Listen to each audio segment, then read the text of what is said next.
Good morning. Here we are at day 5 through the book of Luke, and I'm going to read you a verse from the Transfiguration. As with each day's mornings, there's much that was covered and many of our favorite stories from the Gospels. In fact, today we read the parable of the Good Samaritan, teaching us to do good to all, indiscriminately, to do good to anyone to whom it is in our power to do good. And that is what it means to love your neighbor as yourself. But I want to read to you the first couple of verses that lead into the Transfiguration, where Jesus is changed and he is shining like the sun, and his clothes are bright as light, and he demonstrates his glory just for a moment, like his true glory, and the 3 disciples see it. So this is how Luke begins that account. Now it came to pass about 8 days after these sayings that he took Peter, John, and James and went up the mountain to pray. As he prayed, the appearance of his face was altered, and his robe became white and glistening. And Moses and Elijah appeared to him. So it says he goes up the mountain to pray. That was his purpose. And as he prayed, suddenly this event takes place. Now that just reminded me of many of the comments that Luke has been making. And we're going to actually just dip back into like chapter 5. We're going to look at chapter 6. And then tomorrow we're going to carry on the devotion that we're starting today about prayer. And there's this whole theme of Jesus and prayer that Luke emphasizes much more than any of the other gospel writers. He emphasizes the personal prayer life of Jesus. So the point I'm wanting to make to you today is you must pray. You must make time to pray. And then tomorrow, kind of part B, we're going to see how to pray.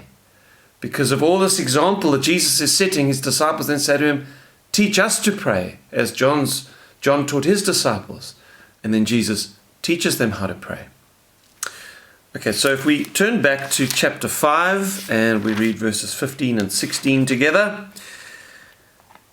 So this is after Jesus has just cleansed a leper. However, the report went around concerning him all the more, even though he told the guy not to tell anyone. And great multitudes came together to hear and to be healed by him of their infirmities. So he himself often withdrew into the wilderness and prayed. I certainly don't remember any of the other evangelists making such an overt statement about the personal prayer life of Jesus. He is so busy in the ministry. Crowds are gathering around him. Power is flowing out of this man.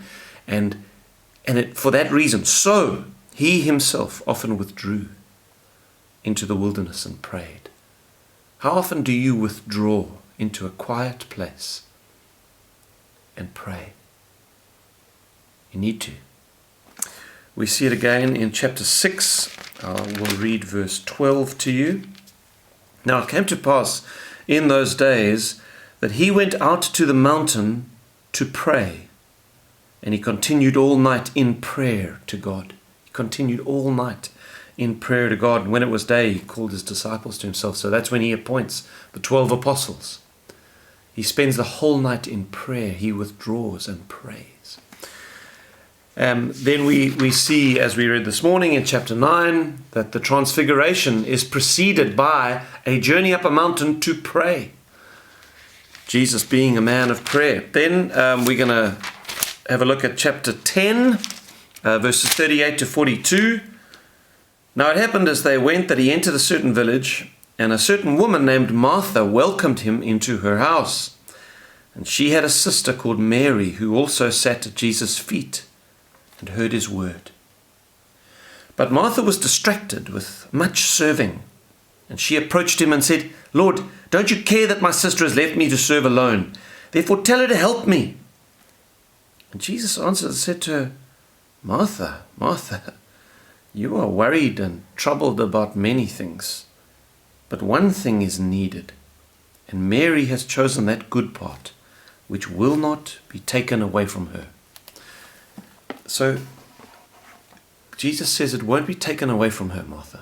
Who's going to take away this good part, this space? There's many things you can be distracted by, but there's one thing among all the things you can give yourself to that is the very best use of your time.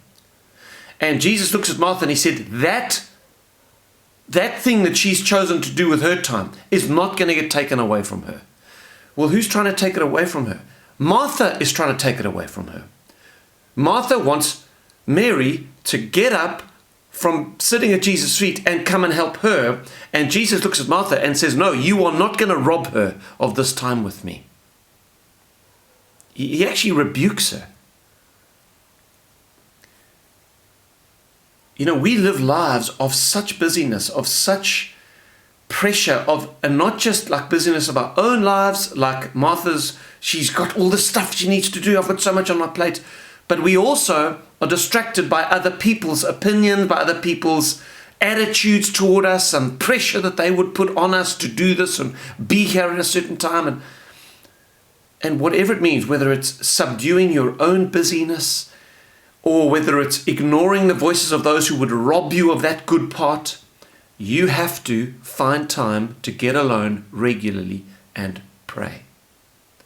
If Jesus needed to do it, my friend, you and I need to do it. Okay, so let's leave it there this morning.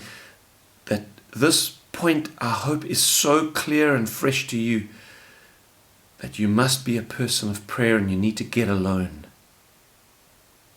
Okay, and then tomorrow we're going to pick up the discussion and talk about how to pray, because that's the next question the disciples then ask him. So God bless you, and I'll see you tomorrow.